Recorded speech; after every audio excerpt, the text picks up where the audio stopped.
Buenas tardes.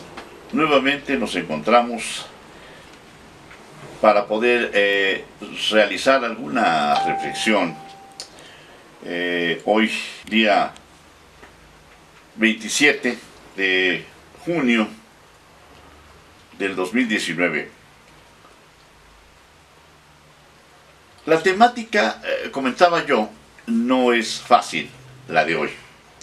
Recuerden que estas cápsulas van en el tono de desarrollo humano, de crecimiento, y el tema que abordaré hoy siento que es de alguna manera obligado, y esto obedece a pues una respuesta a una pregunta o a varias preguntas que nos formula la señora Masud en representación de un colectivo importante, un colectivo que precisamente pues considero, me imagino que tiene aspiraciones de orden político, pero se atreve a preguntarme a mí sobre este aspecto.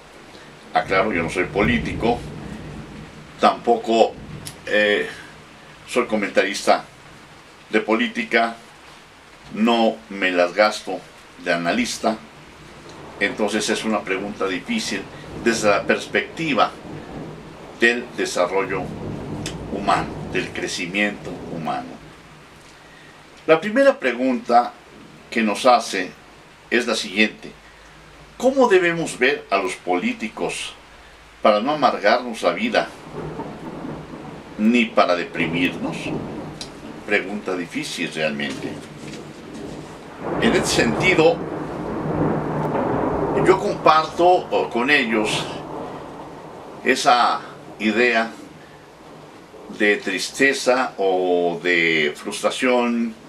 En fin, creo que en las pláticas familiares, de amigos, en charlas de café, en las escuelas y desde luego los comentaristas de la televisión y del radio provocan en la sociedad este tipo de angustias, este tipo de zozobra que existe entre la población. ¿A qué me refiero? Hablamos de inseguridad, hablamos de delincuencia, desde la delincuencia de las calles hasta la delincuencia organizada. Se abordan temas como el gobierno de hoy, el gobierno de ayer, el gobierno de antier, etc. Buen gobernante, mal gobernante, torpe, ladrón. Normalmente escuchamos epítetos denostantes hacia los políticos. No quiero hablar, desde luego, de una teoría de la política, pero es necesario, cuando menos a grandes rasgos, señalar que tenemos el esquema, cuando menos escolar y teórico, de los llamados tres poderes: el ejecutivo, el legislativo y el judicial, que también funcionan, porque hablamos de personas, hablamos de gente que está siendo maltratada, que sufre violencia, que sufre asaltos, que sufre violaciones, que homicidios, que desapariciones, qué sé yo, tantas cosas. Y parece ser que de todo esto podemos, porque así lo hacemos, culpar a nuestros gobiernos. Corrupción en todas partes, en todos los órdenes. Alguien dijo hace tiempo, bueno, no hace mucho, que la corrupción se elimina como se barren las escaleras. Yo no sé si sea cierto o no sea cierto, pero en fin, estamos hablando de problemas reales que no son de hoy, sino yo creo que datan desde que la humanidad está sobre la faz de la Tierra. Estos problemas, que hace 50 años no eran muy conocidos más que los de nuestro entorno inmediato, hoy se multiplican. Claro, porque tenemos redes sociales, televisión, prensa escrita, y nos llegan noticias cotidianas. Si ustedes prenden una televisora, un canal de alguna televisora oficial en el sentido más bien, perdón, no, yo no digo oficial, dije oficial torpemente, no, yo me refería a comercial. ¿Por qué no decirlo? Hablemos de Televisa y TV Azteca. En la mañana nos levantamos y prendemos nuestro televisor y lo primero que oímos es un homicidio, otro homicidio, una violación, otra violación, ya fue el padrecito tal que violó al niño, al acólito, al otro sacerdote, qué sé yo. Violaciones tras violaciones, robos, asaltos, ya capturaron a los marinos, ahora los tienen secuestrados. Estas son las noticias cotidianas. La bolsa de valores ya bajó, la bolsa de valores subió, el peso se devaluó, este gobierno es peor que el anterior, etc.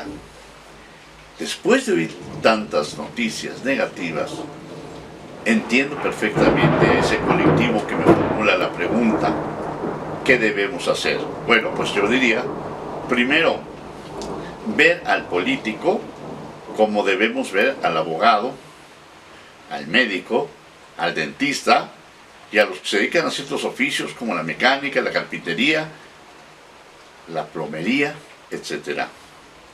Entre más lejos, mejor. Quizás los segundos sean más útiles que los primeros. ¿Por qué? ¿Para qué queremos al abogado? Pues para que nos resuelva problemas. ¿Problemas de qué?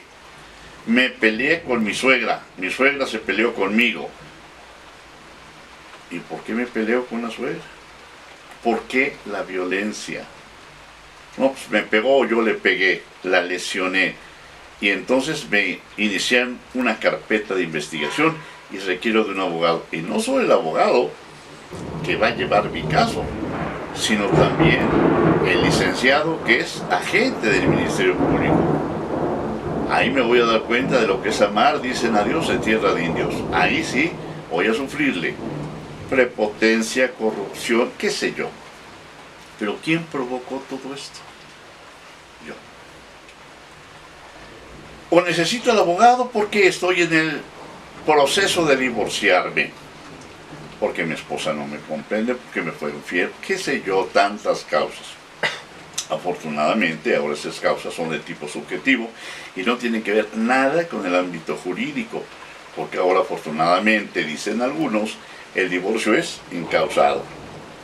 Basta con que quieras divorciarte para que el juez te conceda tu petición, hasta diría yo tu capricho. Muy bien, necesitas al abogado. Si tenías pocos problemas, ya con el abogado vas a tener más, seguramente, o si no, tú vas a decir esto y esto, y vas a sacarle tanto al tipo, etc. No le vas a dejar ver a tus hijos, es decir, complican la situación. Pero, ¿quién provocó todo esto? Tú. ¿Por qué? Porque no tuviste la capacidad, o no has desarrollado, o no desarrollaste la capacidad de escoger a tu pareja. Se casan aparentemente por amor. ¿Cuál fue el problema? Soledad. Y tiempo más, tiempo menos, todo termina en divorcio. El problema no es ese, sino que dejan al niño, a la niña o a los niños con padres divorciados. Bueno, estos son simples ejemplos de la necesidad, dicen, del abogado. Innecesario. Cumplan con sus obligaciones. No se metan en problemas. Respeten a los demás.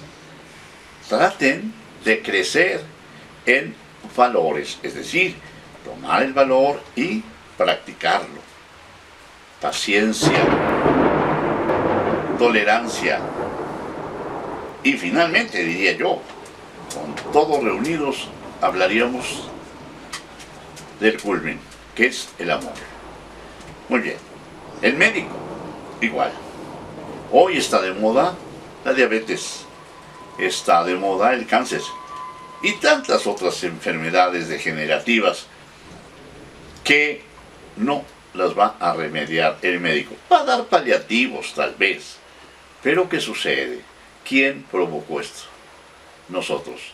Atendimos otras necesidades, necesidades superfluas, pero la necesidad fundamental está en nuestra salud.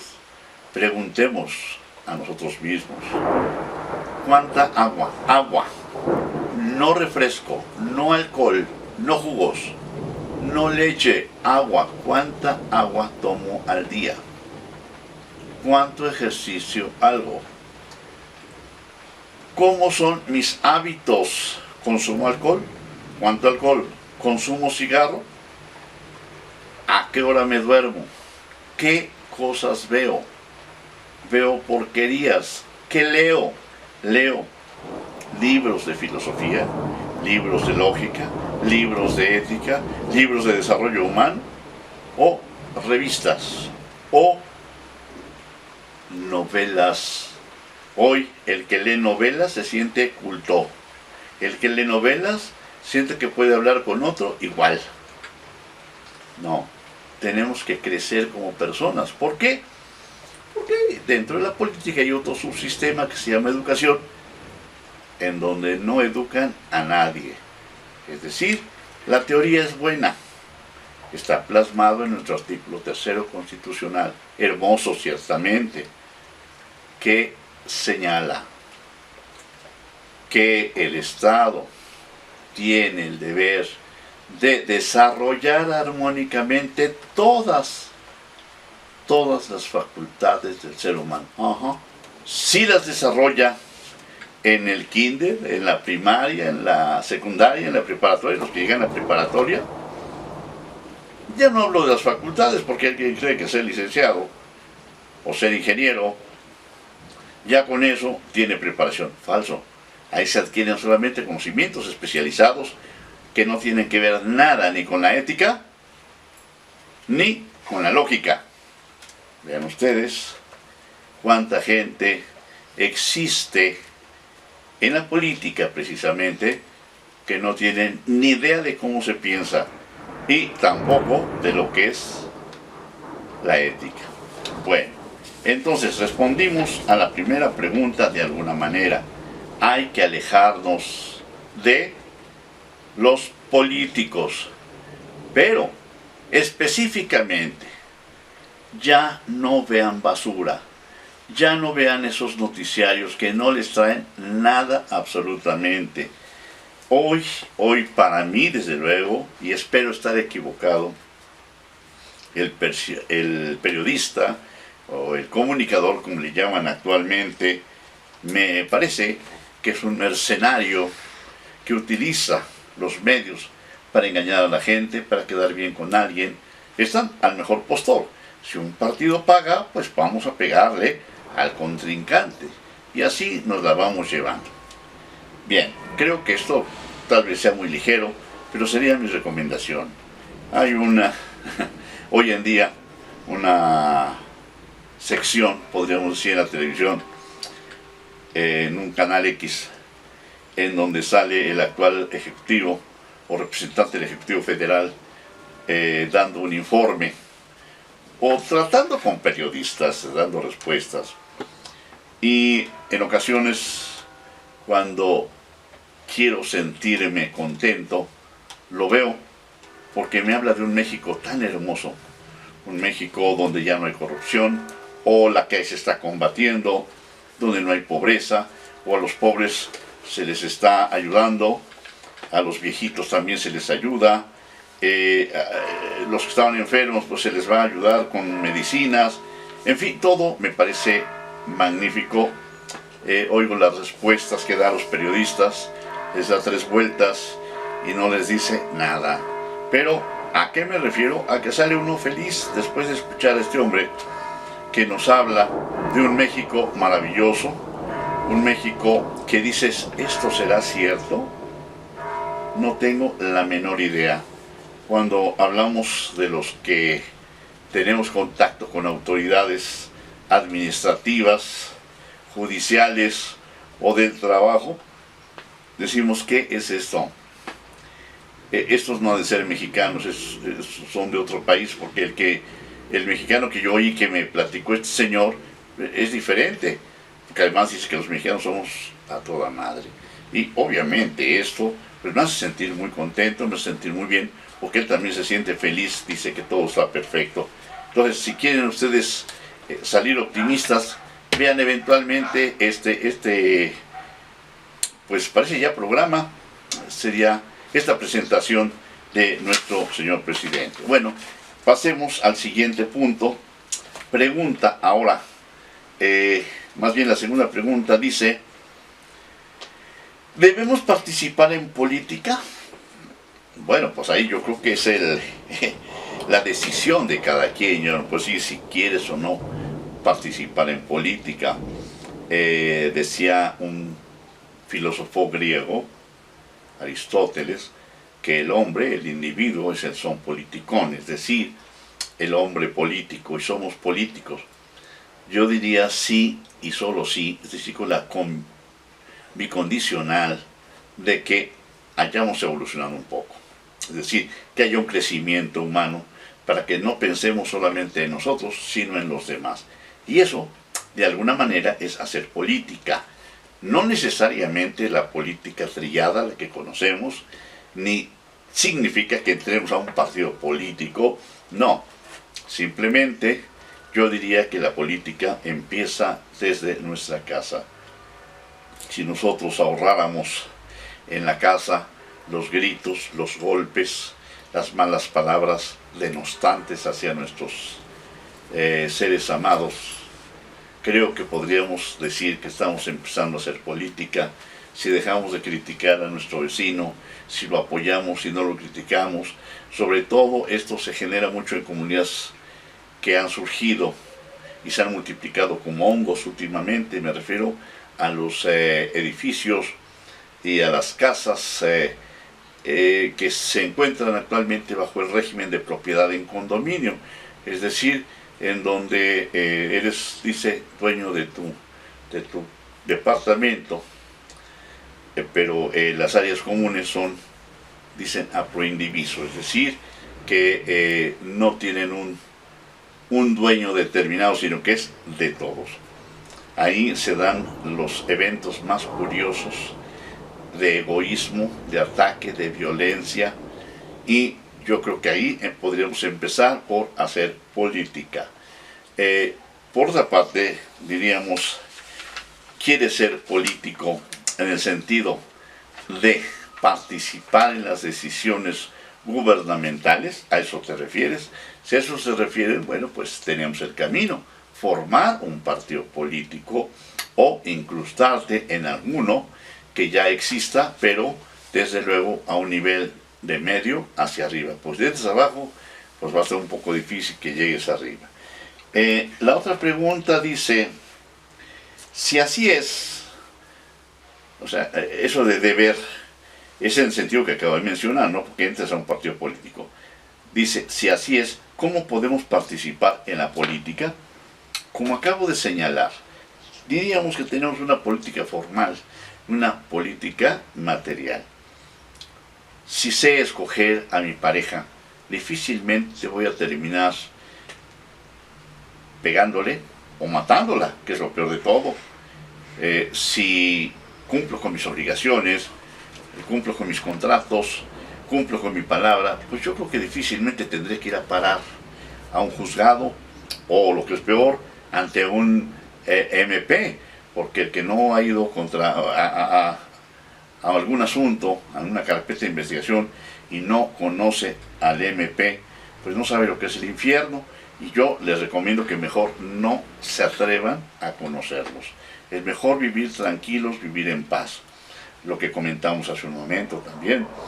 Tienen problemas de dentadura, bueno, pues aliméntense bien, calcifíquense y lávense los dientes cuando menos 3 veces al día. Eviten comer dulces corrientes porque esos son los que más atacan a la dentadura. Yo creo que desde otra perspectiva podemos decir que vivir una vida tranquila, una vida en paz, es sí hacer política, personalmente. Hacer política, primero, repito, con mi círculo cercano, que es la familia. Y después, con la gente que me rodea. Si tengo algún trabajo, ser amable, ser gentil, ser generoso y empezar a tomar esos libros de ética que recomiendo para que veamos cuáles son los valores y cuáles son los que no conocemos, los que menos practicamos, y atrevernos a realizar esta tarea que nos va a ayudar primero a bajar nuestra tensión nerviosa. Al bajar nuestra tensión nerviosa vamos a tener algo fabuloso. Armonía, armonía interna. Recuerden que cáncer, diabetes, todas estas enfermedades no son más que una disonancia, es decir, un desequilibrio celular. Si nosotros controlamos esto, olvídense de enfermedades. Y por hoy espero, señora, colectivo, que si me ven, si me escuchan, pues tengan por respondida la pregunta o las preguntas que me formularon, y a lo mejor no satisfago sus expectativas, pero es todo lo que puedo dar. Y por hoy les agradezco mucho su atención, que tengan una tarde estupenda y un magnífico fin de semana. Que Dios los siga bendiciendo.